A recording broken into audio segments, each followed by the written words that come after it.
Përshëndetje të dashur shikues, mirë se vini në Agora News. Do të flasim mbi aktualitetin në vend, teksa ditën e djeshme në sheshin Skënderbej u mbajt protesta për sakrificën e UÇK-s, pra ata që ka realizuar UÇK në luftën e Kosovës, por një protestë e cila më parë ka ngjallur edhe debate mes kryeministrit shqiptar Edi Ramës dhe atit Kosovës Albin Kurti. Por çfarë fshihet pas kësaj proteste dhe pas vetë debatit mes Kurtit dhe Edi Ramës? Për të folur për këtë çështje, por edhe çështje të tjera të aktualitetit në vend, ne kemi të ftuar avokatin e njohur, zoti Kujtim Cakrani. Zoti Cakrani, përshëndetje. Përshëndetje, faleminderit për ftesën. Zoti Cakrani, si e keni parë debatin e fundit mes kryeministrit Edi Rama dhe atit Kosovës Albin Kurti, të cilët nuk pajtohen asaj i përket çështjeve kombëtare, siç është ajo e UÇK-s, ku ditën e djeshme u mbajt një protestë në sheshin Skënderbej?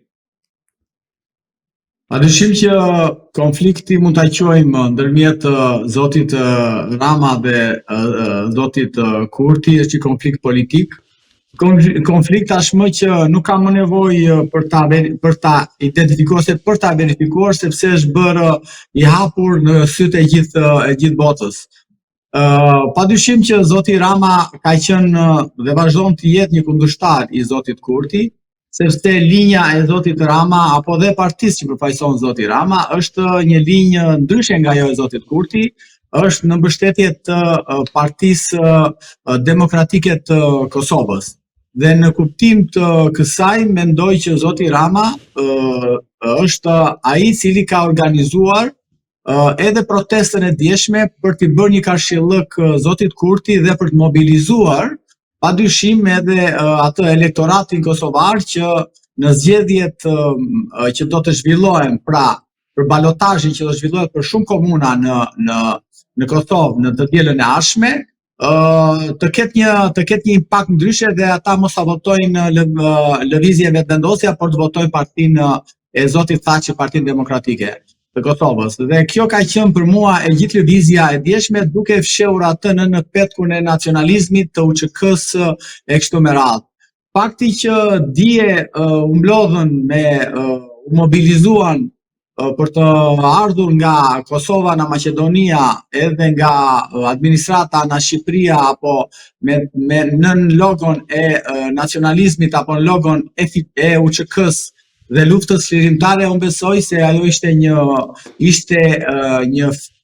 një maskim, por në të vërtet realiteti ishte krejt ndryshe. Unë besoj se nuk zgjidhet problemi i drejtësisë me protesta, edhe sikur dje në shesh ishin 1 milion shqiptar, përsëri gjykata e Hagës, që është një gjykatë speciale por që e Kosovës në rastin konkret, nuk do intimidoj, pra nuk do kishte asnjë impakt dhe nuk ka asnjë impakt çdo lloj proteste që zhvillohet për të intimiduar drejtsinë, dhe sidomos kur janë gjyqtar të një spesori të lartë, siç janë ata të zgjedhur nga vendet si Shtetet e Bashkuara, Europa, Turqia e kështu me radhë, vende të cilat kanë marrë përsipër për ta ndërtuar dhe ta financuar gjykatën speciale të Kosovës. Kështu që mendoj dhe besoj se është njësoj, disi është i nderuar njësoj sikur të vetë shqiptarët të protestojnë në Prishtinë kundër gjykatës speciale të SPAK-ut shqiptar apo gjykatës speciale, sepse kanë arrestuar zotin Meta, zotin Mediu apo zotin Berisha. Kështu që është një naivitet shumë i madh që ta fshehësh këtë pas nacionalizmave kështu me radhë. Unë besoj se ai që do vendin e vet nuk ka nevojë të tregoj as me uniforma ushtarake, as me flamuj në duar, as duke bërë shqiponjën, po as me këngë, po deshët ju, ai që do vendin e vet, e do 24 orë, 365 ditë, pa pushim dhe pa treguar se do vendin e vet. Vendi yt është si ai fëmia që duhet, nuk ka nevojë të thosh fëmijës që unë të dua, se duhet. Padyshim që ne të gjithë, unë, ti, ju dhe kushdo ne, nuk ka nevojë të tregojmë që sa e do vendi. Vendi është një gjë në zemër të çdo njeriu që e do patjetër. Lind me njeriu dhe do vdes me njeriu. Kështu që unë që s'isha në protest, çfarë tregon që nuk e dua më pak vendin tim, dua më pak Kosovën e kështu me radhë, jo. Unë mendoj se ajo protesta e djeshme ishte një ndihmë që kërkon të jap zoti Rama elektoratit të Partisë Demokratike të Kosovës për të fituar balotazhet që ajo është në ditët në të dielën e ardhshme. Si e shikoni raportin e Edi Ramës me çështjet kombëtare, konkretisht me Kosovën, ku nga njëra anë ai dikur ka qenë kundër ose më saktë pro gjykatës speciale dhe tani është kundër, pra me ato që po ndodh me Hashim Thaçin dhe të tjerët, ndërkohë nga ana tjetër ka pasur akuza nga ish kryeministri Ramush Haradinaj se ishte i angazhuar totalisht për ndarjen e Kosovës, më pas u përfshi në Ballkanin e hapur. Pra ka një lloj paradoksi në vetë kryeministrin Edi Rama sa i përket çështjes Kosovës. Ju si e shpjegoni këtë lloj paradoksi? Unë do të them diçka për ta, sepse do të them diçka tek pyetja e parë, për të pastaj vijoj me dytën. Do të them diçka që ata të gjithë ata deputet që dje ishin, pra të flas për deputet Kuvendit të Kosovës, që ishin dje pjesëmarrës në atë takim, në atë miting, unë mendoj se do ishte më mirë për ta para se të udhtonin në Tiranë, do të ishte që ishte marrë nismën që të zhbëjnë gjykatën. Pra të marrin nismën, të mbledhin firmat dhe të kërkojnë në Kuvendit të Kosovës ta zhbëjnë gjykatën speciale. Kjo do ishte protesta ose nisma më e mirë që mund të bënin të gjithë ata deputet që ishin dje dhe bënin shqiponjë në sheshin Skënderbej. Kjo është mendimi im. Për sa i përket pyetjes tuaj dhe zotit Rama, do të kuptojmë diçka. Ne jetojmë në një kontekst historik ndryshe dhe në kohë sot, por do ta thjellim pak historinë, do të kthehemi pas në kohë. Ne do të kuptojmë që Serbia në Shqipëri ka bërë një investim që në 8 nëntor 1941 ku themeloi Partinë Komuniste Shqiptare dhe themelimi i Partisë Komuniste Shqiptare ishte, ju e dini, ishte një investim serb në Shqipëri. Pra, emisarët e dërguar nga Tito krijon partinë me qëllim që ata të fillonin përçarjen e shqiptarëve me grupet e tyre terroriste që quheshin njësitë guerile, që nga Vasil Shanto, Vojo Kushi me shok që ishin serb, ishin malazez serb, dhe ata ishin personazhe të cilët nisën vrasjen e patriotëve shqiptar. Shembull, po flasim për Vasil Shanto, ka vrarë djalin e patriotit të madh që njihet tashmë tribunit të patriotizmit të Isa Buletinit. Dhe në kuptim të kësaj them që ai ka emra shkollash, emra institucionesh e kështu me radhë. Pra, ose Vojo Kushi, ai nuk e ka emrin Vojo Kushi, sepse këta duan t'i bëjnë gjërat, e ka Vosja Kushiç. Kështu që do t'i kuptojmë sa gjëra, dhe nuk janë vrarë fare as për të mirën e Shqipërisë dhe as për ndonjë gjë tjetër. Janë vrarë sepse kishin rrëmbyer një vajzë të një adoleshente të një zyrtare të kohës, Kona Qendër Maria, u vetë vranë e kështu me radhë. Pra si mundet sot të rrëmbesh fëmijën e një zyrtari të lartë, të rrethoj policia dhe të britesh.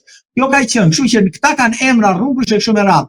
E sot në vëmendje këtë që themi njerëzve, ore duhet të kuptojmë që Partia Komuniste, sot Partia Socialiste e Shqipërisë është investim serb dhe duke qenë investimi tyre ata krijuan këtë përçarje ndërmjet shqiptarëve. Krijuan përçarjen, vazhdojnë më pas, u bë mukja, ju e mbani mend shumë mirë, nacionalistët propozuan të bënin që pas lufte të bëj pas largimit të ushtrive gjermane, italiane kështu me radhë, të bëj një qeveri, të bësh një zgjedhje demokratike kështu me radhë. Pra, serbët investuan në Shqipëri duke shkatëruar edhe kohezionin social të kohës, duke sjellur rrejtjen, duke bërë atë, dhe kjo vazhdoi pastaj. Dhe mos harrojmë që në 45-ën Kosova ishte shliruar, sepse ishin toka të shliruar atëherë. Gjermanët kishin ardhur, kishin shliruar Kosovën dhe Shqipërinë, pra Kosovën në tërësi, nga serbët. Dhe atje ishin një administratë shqiptare. Filloja shkolloheshin shqip, pra u hapën shkolla shqipe, që në Skoliqe kështu me radhë. Dhe kosovarët prej 13-s po jetonin të lirë. Shkuan këta me ushtrin dhe pastaj larguan vran patriotët, mos harroni që një vrasje të vetme, pra një masakër është masakra Tivarit, janë 6.000 veta aty do vrarë. Dhe sot e masakër, ishin shqiptar, ishin burra shqiptar, ata dhe u vran nga shqiptar mon. Kështu që duhet ta kthemi në kontekstin e kohës që plus pastaj më pas me Roxha kërkoi që i lutesh Tito ta bënte Republikën Shtat, pra nisi edhe bashkimin doganor, pra në Shqipëri do hynte dinari, e kështu me radhë, mori shpronsoi na gjithë tregtarët shqiptar, gjithë biznesmenët e kohës në Shqipëri, u mori Floririn, Arin e kështu me radhë dhe gjysmën e çon në Jugosllavi. Plus pastaj mori arkivin, dokumentat arkivore i çoi andej bashkë me deklaratën e pavarësisë që sot nuk gjendet. Kështu që ka qenë një shërbim i tërë i Partisë Komuniste të kohës që në shërbim të Serbisë. Dhe në kuptim të kësaj, them që Edi Rama është në vijimësi ka qenë dhe vazhdon të jetë në vijimësi në frymën e partisë të tij. Padyshim që nuk e shikoj një gjë të keqe se unë jam pjesë asaj partie. Ata mase mendojnë se janë të drejtën e tyre ashtu siç kanë menduar. Por kjo është e vërteta dhe nëse nuk e themi këtë të vërtet, nuk jemi të sinqert me qytetarët sot. Kështu që zoti Rama dhe Vučići është në vijimësi të asaj të paraardhësve të tyre. Dhe kjo edhe kosovarët ata që janë, e dini ju që ka kosovarë sot që glorifikojnë Enver Hoxhën. Ata nuk e di që ishin të tradhtuar në Enver Hoxha. Ka sot kosovarë që glorifikojnë krimet e komunizmit në Shqipëri. Pra, po ata nuk e di që Enver Hoxha vrau edhe kosovarët që ratiseshin nga Kosova vinin në tokën më amë, siç i thoshin ata, dhe përfundonin nëpër gulaget e Shqipërisë, pra të internuar, të burgosur e kështu me radhë si spiuna serbisë. Kështu që iluminimi i popullatës është një shërbim i madh që ne i bëjmë këtij kombi, si popullatës së Shqipërisë, tu themi të vërtetat historike, ashtu edhe atyre në Kosovë. Kështu që ajo për të kthyer te pyetja juaj, zoti Rama është në vijimësinë e vijës së partisë së tij dhe nuk ka asnjë dyshim shërbimet që ai ka bërë. Ndarja e Kosovës dhe ka denoncuar vetë zoti Ramush Haradinaj, ku tha që zoti Rama mori hartën me Thaçin edhe me Vučićin, vunde dhe po ndani fshatrat që do jepin serbisë çfarë do bënin. Kështu që kjo është evidente, nuk është se themi ne, nuk është teori konspiracioni, është një akte të kryera. Darka dreka që bënin fshehtësime me Vučićin si zoti Rama, si Hashim Thaçi e kështu me radhë. Prandaj që është mirë që t'ja themi publikut sa të vërteta që po të doj t'i besoj apo jo, sepse shqiptarët janë të ndarë akoma për sa i përket kësaj historie, dhe po ne jemi detyruar t'ja themi. Kjo është e vërteta. Zoti Cakrani, do ndalemi pak te raportimi që pati kreu i SPAK-ut Altin Dumani në Komisionin e Ligjeve përballë deputetëve të opozitës dhe të mazhorancës, ku ai pranoi se mënyra e arrestimit të ish-presidentit Ilir Meta nuk kishte ajo e duhura, por hoqi çdo përgjegjësi nga ana e institucionit të tij. Ju si e keni lexuar këtë raportim të kreut të SPAK-ut? Jo, nuk është, unë e dëgjova zotin Dumani, se unë atë pun kam të dëgjoj këta. Problemi qëndron që zoti Dumani nuk ishte tamam i sinqert në atë që tha. Sepse zoti Dumani pasi i kërkoi gjykatës masën e arrestit për ish-presidentin ose presidentin e Partisë Liri, zotit Meta, kishte në dorë të kryente ekzekutimin dhe ekzekutimin, ai mund t'ia besonte. Mjaftonin 2 oficer të BKH-s, po 2 jo më shumë, që t'i shkonin zotit Meta në zyrë, ku ai ushtronte detyrën e tij si kryetari i Partisë Liris dhe t'i komunikonin, ta merrnin dhe të shkonte në dhomat e paraburgimit. Dhe zoti Dumani nuk zgjodhi këtë rrugë ligjore, këtë rrugë normale, ligjore për trajtimin dinjitoz të presidentit të vendit të tij. Po ai zgjodhi rrugën më kriminale të mundshme, që ishte rruga duke ju drejtuar policisë së shtetit. Dhe drejtuar policisë së shtetit me një vendim, me një ligj të shfuqizuar në vitin 2020 për sa i përket ekzekutimit të vendimeve të penale. Dhe në kuptim të kësaj them që zoti Dumani nuk ishte i sinqert partie. Ai thjesht te kaloi me ca fraza, duke bërë qefin edhe duke të hequr veten e tij, duke përjashtuar veten e tij nga i krim, sepse ai ishte krim, nuk ishte arrestim, pa arrestoi presidentin me 200 policë dhe policë pa uniform, pa badge-in e policisë, pa numër identifikimi dhe mbi të gjitha pa urdhrin e ekzekutimit dhe pa vënë në dispozicion, siç e ka procedura, letrën e të drejtave çdo njeriu që t'i arrestojnë, qoftë në zyrë, në makinë, në rrugë, kudo me radhë. Kështu që zoti Dumani u bë partia vërtetoi edhe një herë që ishte pjesë atij skenari kriminal, bashkë me drejtuesin e lartë të policisë së shtetit, si ishte drejtori i përgjithshëm, dhe këtë nuk e them unë, po këtë tashmë e vërtetoi vetë zoti Dumani, por me të gjitha e vërtetoi edhe avokati i popullit me rekomandim, me hetimin administrativ që ai kreu dhe rekomandimin përfundimtar që ai bëri dhe ju drejtua policisë së shtetit, për të cilin nuk e dim se çfarë përgjigje ka kthyer policia e shtetit, sepse ajo është përgjegjëse për rrëmbimin në mënyrë kriminale pa asnjë standard ligjor, në shkeljet flagrante të kushtetuesës dhe ligjit procedural penal, dhe kështu që kjo histori nuk përfundon këtu, sepse kjo çështje, pavarësisht se zoti Dumani kishte gjithë të drejtë të hetonte ata policë dhe kush kishte dhënë urdhrin për rrëmbien e presidentit, kjo çështje po vazhdon, po hetohet nga gjykat, nga prokuroria e shkallës së parë judiciarit përgjithshëm në Tiranë. Ne nuk do ta lëmë kaq këtë. Nuk do ta lëmë dhe të gjithë ata që kanë dhënë urdhrin, të gjithë ata që kanë marrë pjesë në rrëmbimin e presidentit, ta keni të garantuar që një ditë do mbajnë përgjegjësi penale. Zoti Cakarni, si e keni lexuar reagimin që pati kreu i SPAK-ut Altin Dumani kur u pyet nëse e ka atakuar ish agentin e FBI-s Charles Megonigal? Unë nuk mundet të flas, nuk mundet të jap një mendim të ligjor ose detajuar të profesional, sepse kjo është gjithmonë në kuadrin e akuzave që ka bërë opozita, më saktë Partia Demokratike dhe disa eksponentë të saj. Dhe unë nuk jam i bindur nëse zoti Dumani e ka takuar Megonigal apo jo.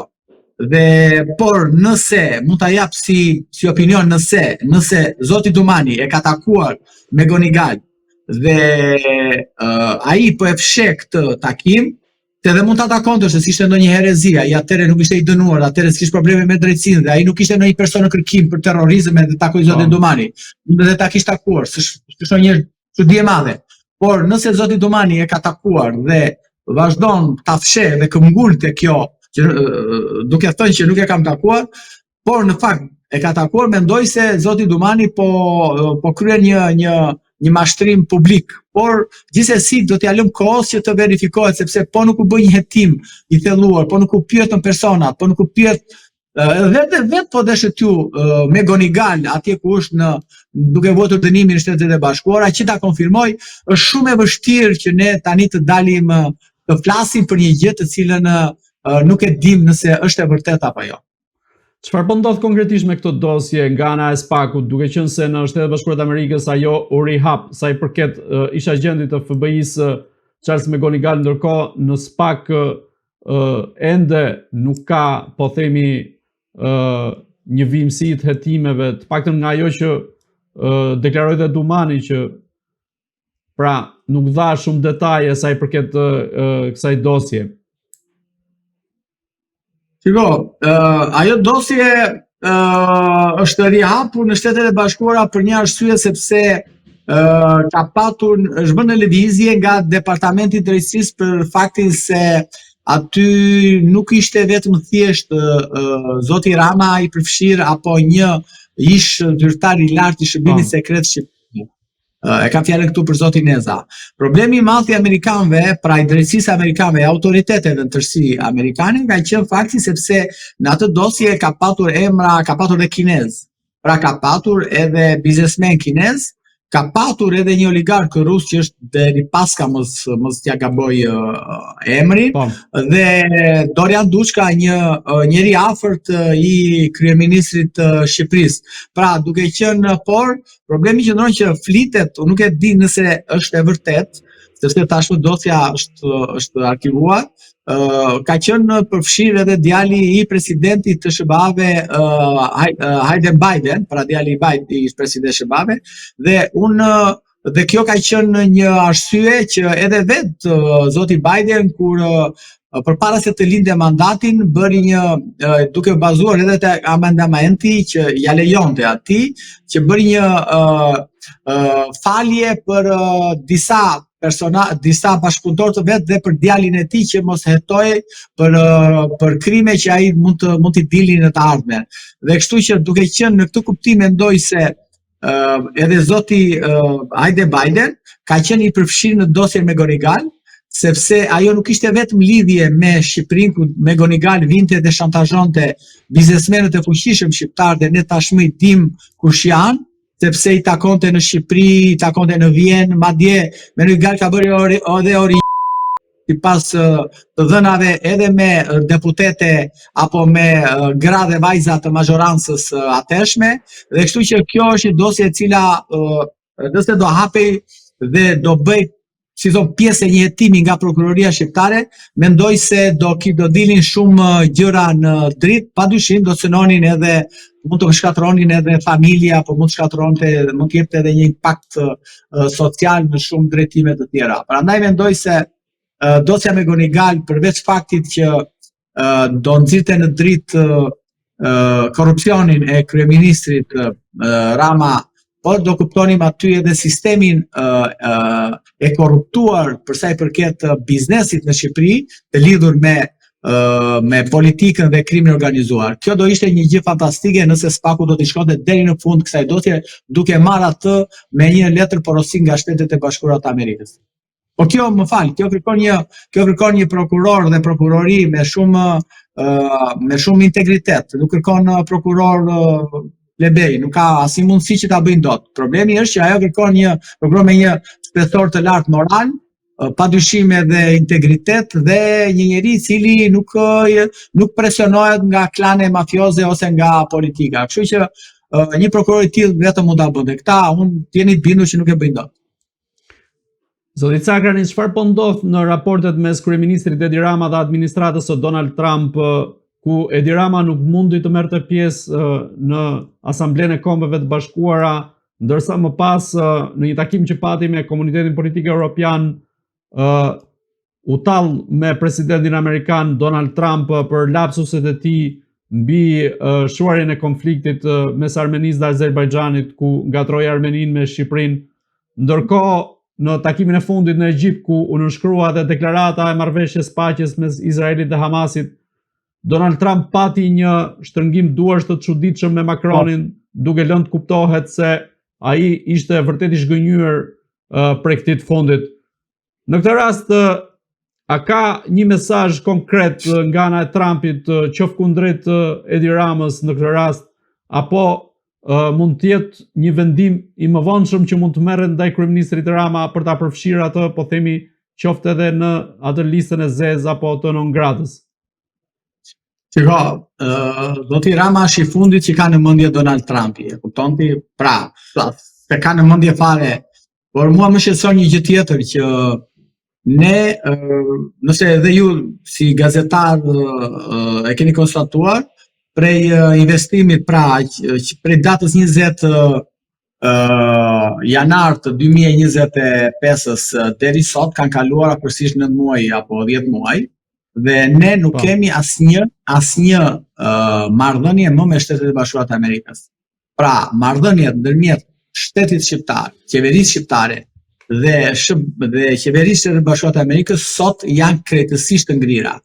Nuk kemi parë asnjë urim, asnjë falënderim, asnjë ardhje këtu të ndonjë zyrtari të dorës fundit të SBA-ve, siç vinin rëndom çdo muaj kur më para kur ishte qeveria më pashme, pra kur ishte zoti Biden president, dhe kjo mua më shqetëson, sepse fundit nëse ata duan ta akmerren ndaj zotit Rama, le ta akmerren, por nuk kam pse akmerren me ne shqiptarët që fat mirësisht jemi dhe kemi qenë dhe vazhdojmë të jemi pro-amerikan dhe padyshim ja kemi borxh Amerikës edhe për këtë Shqipëri që është sot.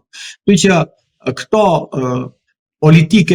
politike mbrapshte, pistët, politikë e ndyrë që ka bërë Edi Rama dhe po bën ndaj presidentit Trump, po pasojat po i vuajnë shqiptarët. Nuk është gjë pozitive që në 10 muaj asnjë kontakt, mos kesh asnjë kontakt me zyrtarët e qoftë Departamenti i Shtetit apo qoftë Shqipërisë Bardh apo me çdo lloj departamenti i Shtetit e Bashkuara.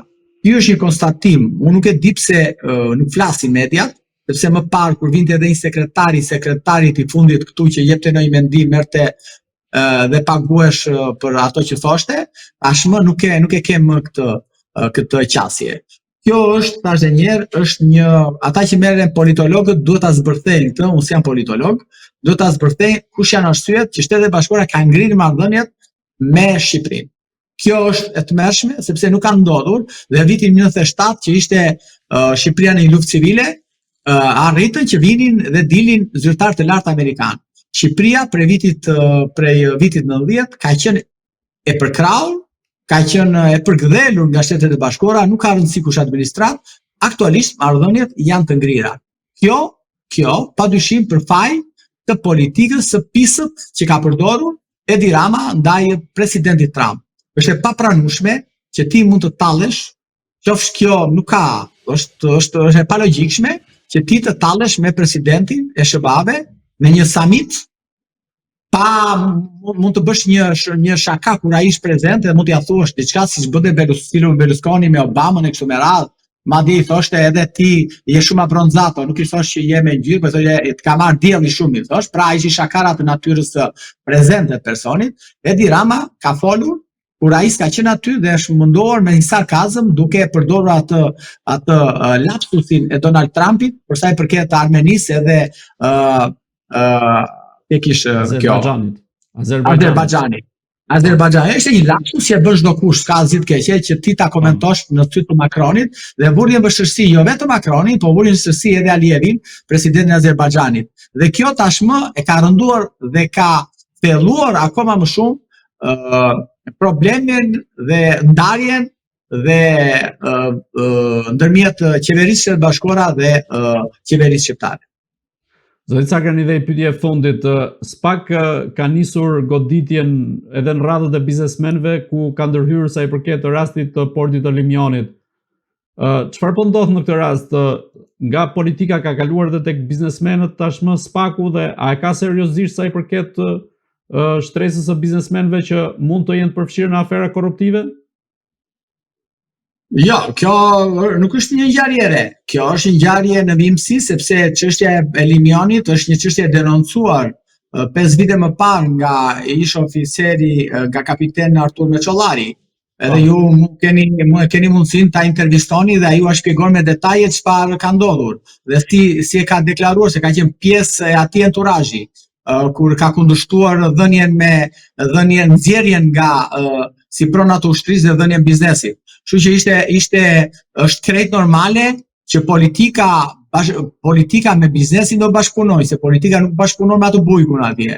Dhe normale që ky hetim do vazhdojë një ditë dhe do mbyllet, do ketë një fund. Dhe jap bindje që tek ajo çështje që unë e njoh, jo plotësisht, po e njoh për shkaqe të punës time, ajo është një çështje e cila është një bombë, një min mesahat që do pëlcasi nga momenti në moment, sepse aty i njeriu kryesor është presidenti i Republikës sot, zoti Bajan Begaj, i cili në atë kohë ka qenë shef i shtabit përgjithshëm dhe ka firmën e tij dhe ka të gjithë mund të themi ka përdor gjithë autoritetin e tij që këto pronat ushtrisë tu jep bashkë me ministrin e kohës Olta Xhaçka që këto pronat të ushtrisë të dilnin si pronat të ushtrisë dhe të jepeshin për si investitor strategjik biznesmenëve. Dhe padyshim që biznesmeni do merret në përgjegjësi penale, sepse është normale që një njeri i cili investon te pronat e ushtrisë do pyetet, do